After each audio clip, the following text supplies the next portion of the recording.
পারিষদীয় সমস্ত ব্যবস্থা নিয়ম কানুন ভেঙে একেবারে গুন্ডা সর্দারের মতো মুখ্যমন্ত্রী বিধানসভায় হুমকি দিচ্ছেন।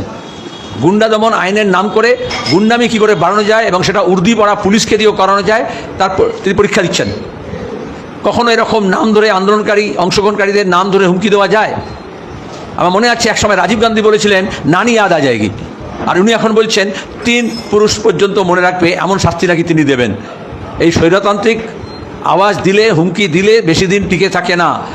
তিনি তার আগের মুখ্যমন্ত্রী মমতা ব্যানার্জির কাছ থেকেও শিক্ষা নেননি। অভয়া আন্দোলনের সময় এইরকমই হুমকি দেওয়া হয়েছিল।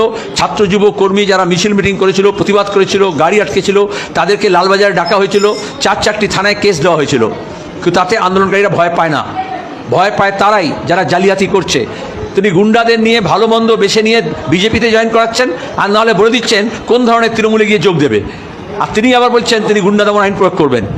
আমরা বিচারালয়ের কাছে যাব, কষ্ট হয়ে গেছে, কোনো গুন্ডা টুন্ডা না, তিনি আন্দোলনকারীদের ভয় দেখাতে চাইছেন।